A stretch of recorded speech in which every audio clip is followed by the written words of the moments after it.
My self doctor Mansi Maurya. आज का topic तो हम सबको पता ही होगा क्योंकि पहले ही पोस्ट किया हुआ था कि सीतोपलादी। यूजुअली ये टॉपिक लेने के पीछे का रीज़न आपको तो पता होगा कि अभी बहुत ज़्यादा सर्दी खांसी ज़ुकाम चल रहा है। तो कोई मुझे बता सकता है कि सीतोपलादी जो है वो एग्जैक्टली कहाँ पे मेंशन किया हुआ? आप में से कोई भी जो भी यहाँ पे ऑनलाइन है अभी, doctor Akshaya, Sagar Patil, doctor Ankita, anyone? Okay, so let me start. Sitopaladi ये जो है वो सबसे पहले मेंशन किया गया है चरक में। ठीक है, चरक का जो चिकित्सा स्थान 8वां है, यानी कि राजिक क्षमा जो व्याधि मेंशन की गई है उसमें बताया गया है अबाउट सीतोपलादी चूर्ण। अब सीतोपलादी चूर्ण का यूजुअली कैसा होता है, हम सेकेंड ईयर में सबसे पहले देखते हैं इन रसशास्त्र। जब हम रस के लैब में जाते हैं तो चूर्ण कल्पना में वो हमें सबसे पहले अगर कोई चूर्ण सिखाते हैं यूजुअली तो वो होता है सीतोपलादी। अगर कोई सेकेंड ईयर का स्टूडेंट है तो वो बोल सकता है कि हाँ, if you know the formulation कि क्या है योग एग्जैक्टली। कोई बता सकता है यहाँ पे?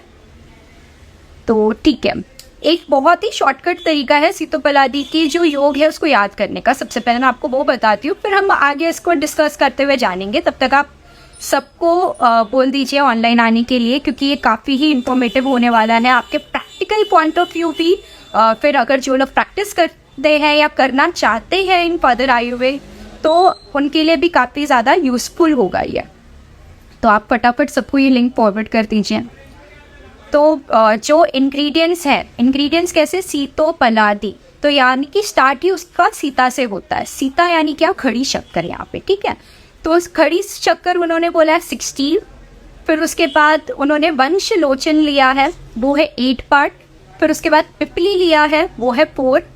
एला लिया है 2 पार्ट्स एंड दालचीनी ली है 1 पार्ट। तो अगर आपने नोटिस किया होगा तो मेजरमेंट इस तरीके से 16, 8, 4, 2, 1। सबसे कम अगर किसी क्वांटिटी है तो वो त्वक की है, यानी कि दालचीनी। अब यहाँ पे राजिक क्षमा व्याधि में इसको लेने के पीछे का रीज़न क्या था? क्यों ऐसा इन्होंने सोचा कि हाँ राजिक क्षमा में ही दालचीनी जो है वो बोला जाएगा? Anyone over here? शैली सिंह, अंजलि?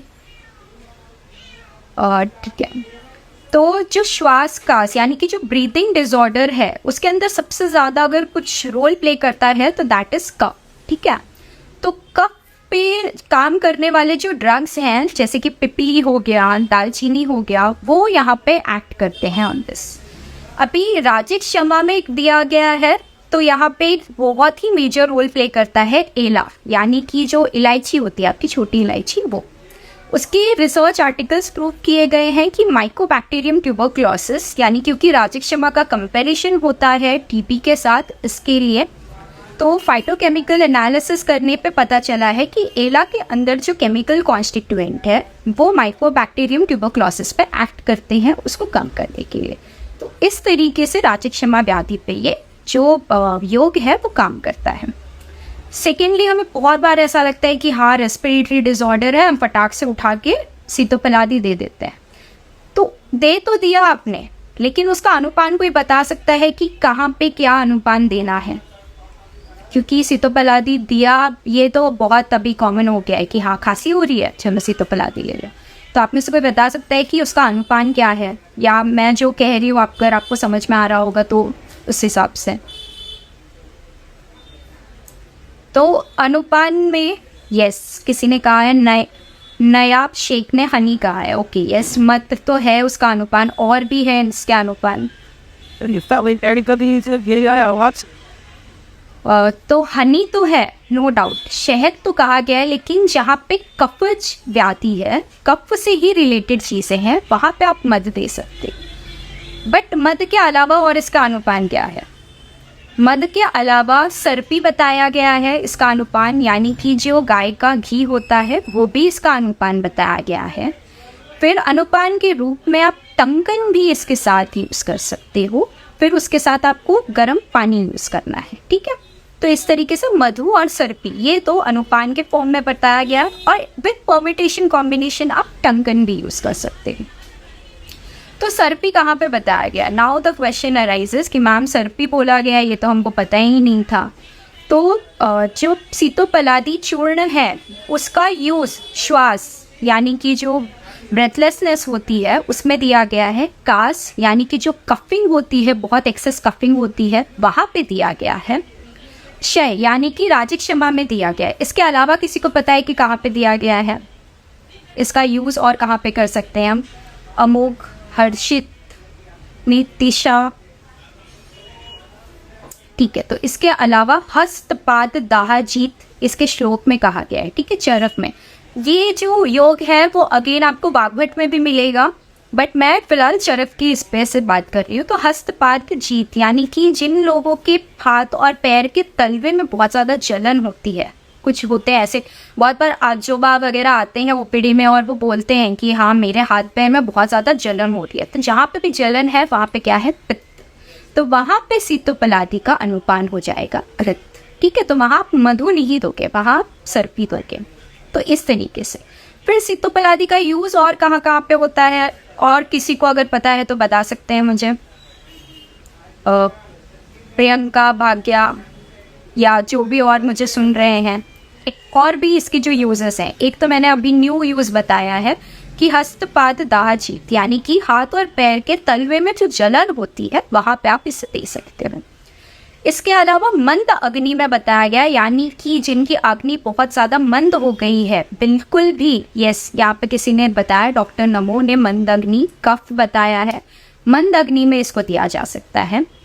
फिर पार्श्वशूल में दिया जा सकता है। आरोचक यानी कि जिनको बिल्कुल भी टेस्ट नहीं मिल रहा है, रुचि नहीं मिल रही है, खाना खाने की इच्छा नहीं हो रही है, वहाँ पे भी ये दिया जा सकता है। फिर रक्त पित्त व्याधि में भी इसका मेंशन किया गया है कि वहाँ पे भी आप दे सकते हो, और ऊर्ध्व जत्रुगत कोई भी व्याधि है वहाँ पे ये अच्छी तरीके से दिया जा सकता है। नाउ द क्वेश्चन अराइजेस कि टंकन कब देना है? किसी को पता है कि टंकन का यूज सीतोपलादी के साथ कब दिया जा सकता है? यस, किसी ने कहा है सुप्त जीवा जी, मंदाग्नि। तो टंकन का यूज कब करते हैं हम? अगर पेशेंट आ रहा है आपके पास और कंप्लेन कर रहा है ड्राई कफिंग की, ठीक है, whooping cough type of coughing है उसको, और काफ़ी टाइम से है, लाइक 2 हफ्ते से है, और वो कम ही नहीं हो रहा है और ज़्यादा करके रात में हो रहा है, तो उस टाइम पे आप टंकन यूज़ कर सकते हो अंडर ऑब्जर्वेशन। कॉशनली यूज़ करना है टंकन को, क्योंकि टंकन की मात्रा अगर थोड़ी भी ज़्यादा हुई तो जो है पेशेंट को तकलीफ होना स्टार्ट हो जाएगी। सेकेंडली, रक्त पित्त व्याधि में अगर आप टंकन सीतोपलादी दे रहे हो तो वहाँ पे आपको टंकन यूज़ नहीं करना है, दिस इज एक्सेप्शन, ठीक है। अब इसके अलावा क्या, अब ये जो सीतोपलादी है श्वास कास में काम करती है वो तो ठीक है, लेकिन ये मंद अग्नि में कैसे काम करती है? आया किसी के दिमाग में ऐसे कि मंद अग्नि कैसे, क्यों? तो इसके अंदर कौन सा ऐसा इंग्रेडिएंट है जो मंद अग्नि पे काम करता है, या फिर ये रक्त पित्त पे काम करता है? ये कौन से धातु पे एग्जैक्टली काम करता है? ऐसा किसी के भी इसमें क्वेश्चन मार्क आया, आप बता सकते हो मुझे। समृद्धि, रचना, कि ये किस तरीके से काम करता है? Okay, so we'll go ahead. जो दालचीनी बताई गई है यानी कि त्वक बताया गया, जो सिर्फ 1 पार्ट है, ठीक है, पूरे योग का, वो रस धातु और रक्त धातु पे काम करता है, वो उसको पोषण करता है, उसको बढ़ाने में हेल्प आउट करता है, ठीक। फिर सेकेंड जो इंग्रेडिएंट है इसका एला, जो कि दो पार्ट बताया गया है, वो मांसवर्धन बताया गया है, यानी कि मांस पे काम करता है। अब यहाँ से थोड़ा सा अगर आप पीछे जाओगे, आपको पता है कि ट्यूबरक्लोसिस यानी राजिक क्षमा का जो पेशेंट होता है वो बहुत ज़्यादा पतला दुबला होता है, अगर आपने क्लिनिकली देखा होगा तो, ठीक है। तो वो उसके मांस धातु के वर्धन की ज़रूरत होती है, यानी कि मांस धातु को बढ़ाने की ज़रूरत होती है, तो एला वहाँ पे काम करता है, ठीक है। फिर उसके बाद पिपली, जो इसका थर्ड इंग्रेडिएंट है, जो कि 4th पार्ट में है, ठीक है। 1 पार्ट दालचीनी, 2 पार्ट एला, फिर 4 पार्ट जो है वो पिपली है। तो पिपली जो है वो मेद धातु पे काम करता है। वंशलोचन जो है अस्थि और मज्जा धातु पे काम करता है। सीता जो है वो शुक्र धातु पे काम करता है।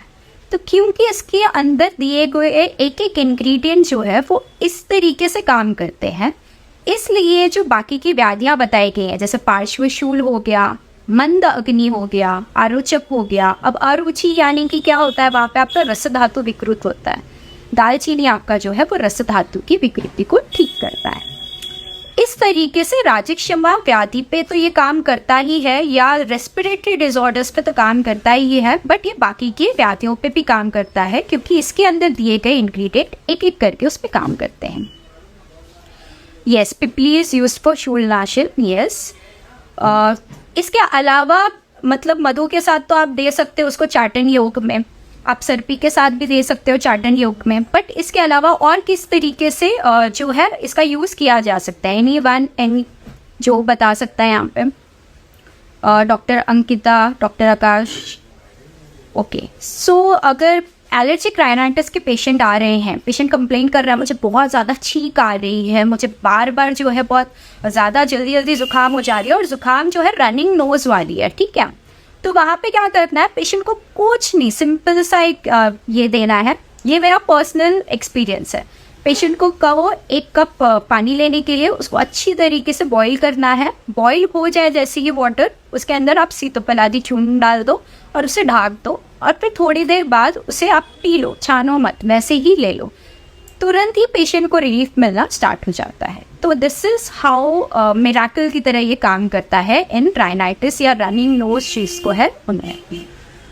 तो इस तरीके से आज हमने इन शॉर्ट थोड़ा सा, मतलब ना के ही बराबर, हमने सीतोपलादी के बारे में जाना। अगर आपके कुछ सजेशंस हैं कि नेक्स्ट टाइम मुझे ऐसा कोई योग लेना चाहिए या ऐसा कोई टॉपिक पे आपसे आके बात करनी चाहिए, तो आप अभी कमेंट सेक्शन में डाल सकते हो। हम उस चीज़ पे नेक्स्ट टाइम बात करने की कोशिश करेंगे, या मैं थोड़ा सा अच्छे से उसके बारे में जानकारी कलेक्ट करके आ सकती हूँ। Anyone over here? Hafsa, Hanif, Priyad, Samruddhi, doctor Rashmi, कोई भी टॉपिक जो आप चाहते हो कि यहाँ पे पेज पे लिया जाए। देखिए कैसा है कि इस पेज पे जो भी हम ले रहे हैं वो प्रैक्टिकल पॉइंट ऑफ व्यू ले रहे हैं, कि कहीं ना कहीं आगे चल के जब भी आप आयुर्वेदिक प्रैक्टिस कर रहे हो, या अगर आप अभी भी कर रहे हो, तो वो आपके यूज़ में आ सके। अगर इसका एक भी पॉइंट आपके काम में आ रहा है, दैट मीन्स हमारा ये लाइव सेशन जो है वो सक्सेसफुल जा रहा है। ड्रग्स जो स्टोटस पे काम करे, ओके, सुदर्शन चूर्ण, ashwagandha and shatavari, okay, will try on this. तो जो भी आप ये हमें बता रहे हो, इस पे हम एक एक टॉपिक लेने की कोशिश करेंगे हर हफ्ते में। I am first year student, okay, no problem, आपको सेकेंड ईयर में काम आ जाएगा ये। लाइक कौन सा ड्रग कौन से स्रोतस पे क्या वर्क करता है, ठीक है। तो नेक्स्ट टाइम आई ट्राई कि मैं आपको स्रोतस के हिसाब से ड्रग का यूज़ बता सकूँ। Ashwagandha for heart diseases, okay, ठीक है। तो यहाँ पे हम अपना लाइव सेशन जो है आज का ख़त्म करते हैं। और भी चीज़ों को जानने के लिए आप जुड़े रहिए। नेक्स्ट सेशन में हम कुछ आपके जो सजेशंस हैं उसमें से कोई पॉइंट लेने की कोशिश करेंगे और उस पर बात करेंगे इन डिटेल। तब तक के लिए अगर कोई भी डाउट होगा तो आप हमें डीएम कर सकते हो BMS UG PG पेज पे या फिर मौर्या पब्लिकेशन पे। हम आपके डाउट्स जो है वो सॉल्व करने की कोशिश करेंगे। Drugs in second year, okay. Thank you everyone.